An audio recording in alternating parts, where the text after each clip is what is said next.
The grid died exactly 6 hours ago, the cell towers stopped pinging 3 hours ago, and right now looking out your window, you are watching the single biggest mass casualty event in human history unfolding in real time.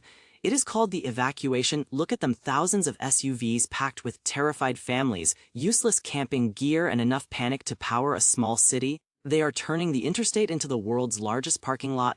That ad isn't an escape route. That is a buffet line for anyone with a crowbar and bad intentions.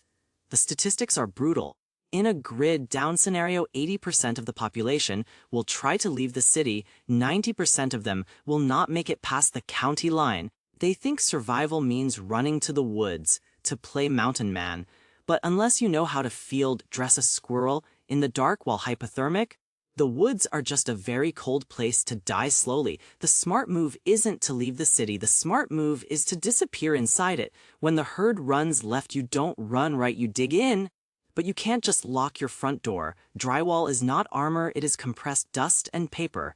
A standard handgun round will travel through 4 typical suburban walls. Glass is not a barrier, it is an invitation. Your suburban house is just a cardboard box waiting to be kicked open to survive the first critical 72 hours of total collapse. You need structure, you need mass, you need a location that turns physics into a weapon. We are going to talk about the 5 specific types of buildings that most people ignore. But with a little bit of engineering and a lot of trash, they transform into impenetrable fortresses, while everyone else is freezing to death on the highway. Let's start with the most overlooked fortress in the concrete jungle. While looters are smashing the windows of electronics stores to steal TVs that won't work, you are going to head to the ugliest, grayest building in town, the multi-story, reinforced concrete parking garage. Hear me out, this isn't just a place to park cars, it is a tactical masterpiece waiting for a commander. First, let's talk about ballistics. Modern homes are built with wood studs and vinyl siding. They offer zero protection. A parking garage is built with pre-stressed steel, reinforced concrete columns. A standard R-15 round or a 9mm bullet hits a parking garage pillar and turns into dust. You have built-in ballistic armor that is 3 feet thick. Second, you have the ultimate survival advantage: elevation. In a collapse, the ground floor is the kill zone. That's where the fires are, that's where the mobs are. That's where the sewage flows when the pumps fail. By taking the 3rd or 4th floor of a parking structure, you control the high ground. But here is the genius part: the ramps. A parking garage only has 2 entrances, the up ramp and the down ramp. These are fatal choke points. You don't need guns to defend them, you need gravity. You roll a few abandoned SUVs sideways to block the path. Suddenly no vehicle can reach you. If foot traffic tries to come up, you weaponize friction. You pour motor oil, grease, or broken glass on the slope. Have you ever tried to walk up a 20-degree concrete incline covered in synthetic motor oil while carrying a weapon? It is physically impossible. You have turned the entire building into a funnel where you hold all the cards, plus the cars themselves are a resource library. Every car is a massive battery bank. Every car has an alternator you can rig for power. Every car has leather seats for insulation, mirrors for periscopes, and 5 gallons of gasoline. While everyone else is fighting over a loaf of bread, you are sitting in a concrete castle surrounded by steel. The second location is for when the water stops flowing. The biggest threat in the first week isn't zombies or raiders, it is dehydration. You can live 3 weeks without food, but you will be delirious in 3 days without water. When the taps run dry, people will loot grocery stores. That supply will vanish in 45 minutes. You are going to go to the one place that holds thousands of gallons of drinkable water, the self-service car wash. I'm not talking about the automatic ones. I'm talking about the bays with the pressure wands. These places are plumbing gold mines. Behind the scenes in the locked maintenance room, there are massive pressure tanks and heater reservoirs.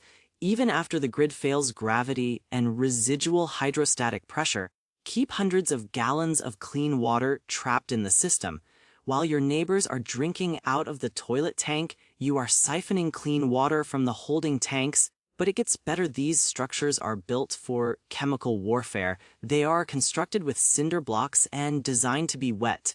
That means you can clean things. In a collapse, hygiene kills, dysentery kills, cholera kills. Having a concrete floor with a central drain means you can wash clothes, wash yourself, and dispose of biological waste safely. And let's talk about defense high-pressure hoses. If you can rig a manual pump or a gravity feed, a concentrated stream of water is a terrifying weapon. But mostly this is a resource fortress. You control the liquid of life. In a barter economy, 1 gallon of clean water is worth more than a stack of gold bars. You secure the maintenance room. You block the open bays with disabled vehicles, and you sit on the most valuable asset in the apocalypse. Now let's move to the third location. This relies on the fact that modern architecture is garbage. Modern buildings are made of glass and cheap steel. They act like tents. They freeze in winter and bake in summer. If the HVAC dies, a modern office building is a greenhouse. You want to find the old world anomaly? I'm talking about the pre-1950s bank or library. Look for the stone, look for the small windows. Before air conditioning was invented, we built buildings to survive the environment naturally using physics.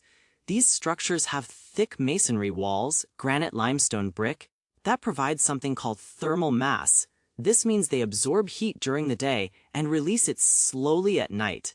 When the power goes out and the heating fails, your drywall apartment drops to freezing in 4 hours, a stone bank maintains its temperature for days, and let's talk about security. A bank built in 1930 wasn't built for aesthetics. It was built to stop bank robbers with Tommy guns. We are talking about steel, reinforced oak doors, and narrow entryways. You don't have to build barricades. The architect did it for you 90 years ago.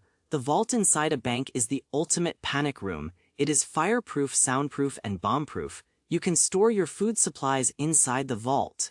Even if the building is overrun, nobody is getting through 3 feet of steel without heavy industrial equipment, which they won't have. If it's a library, you have another asset: paper. Books are incredible insulation. You can stack books against the walls to stop drafts. You can stack books to stop bullets. A foot of hardcover books will stop most handgun rounds. And if things get truly desperate, books are fuel. I know it hurts to burn knowledge, but it hurts more to freeze to death. A pre-war stone building is a bunker hiding in plain sight. The fourth location is the industrial distribution center. This is where the psychology of the mob works in your favor. The mob loots retail. They hit Walmart, Target, the grocery store. They want finished products. They don't think about supply chains. They don't think about where those products come from. The nondescript beige metal warehouse is invisible to them, but inside, it is the holy grail. First, let's talk about vertical defense. These warehouses have pallet racking systems that go 30 feet high. In a survival scenario, the floor is lava. You don't sleep on the floor. You use a forklift to move your supplies, and your sleeping quarters to the top of the racking. You are now living on a steel platform 20 feet up. If an intruder breaks in, they are down in the aisles, they are exposed, and you are up in the rafters. You have a clear line of sight and a bucket of heavy bolts to drop on their heads. It is medieval castle defense tactics applied to logistics. These places are also full of pallets. Wooden pallets are the Legos of the apocalypse. You can build walls, fires, and furniture. And the inventory, you aren't just finding a single can of soup, you are finding a pallet of soup. You are finding industrial shrink wrap, amazing for sealing windows or making hazmat suits. You are finding cardboard balers, hydraulic jacks, and tools. The sheer volume of stuff allows you to build a maze. You can block the loading dock doors with stacked pallets. This creates a labyrinth that slows down any attacker. It gives you time to retreat to your high ground nest. It is ugly, it smells like cardboard and dust, but it is a fortress of infinite resources. The final location works purely because of fear. It is the psychological fortress, the one place nobody wants to go. The cemetery, mausoleum, or funeral home. I am deadly serious. Survival is 10% gear and 90% psychology. Humans have a natural, deep, wired aversion to death.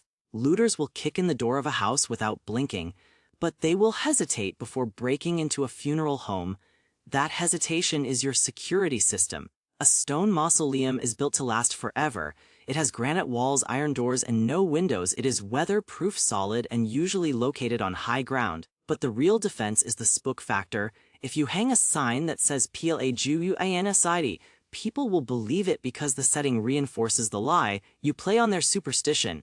You play on their lizard brain fear of the dead. You stay quiet during the day and move at night, while other survivors are fighting over territory in the suburbs.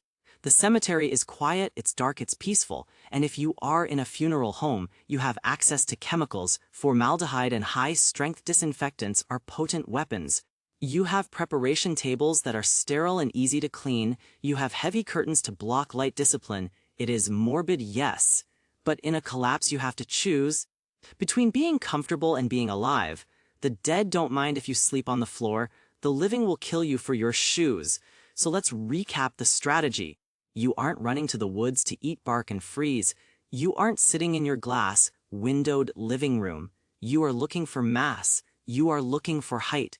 You are looking for psychological barriers, whether it's the concrete ramps of a parking garage, the water tanks of a car wash, or the thermal mass of an old bank, the vertical racking of a warehouse, or the taboo silence of a mausoleum. You are finding a structure that does the work for you. The apocalypse acts like a filter. It filters out the unprepared, the panicky, and the soft. The structures we built for convenience will be the first to burn.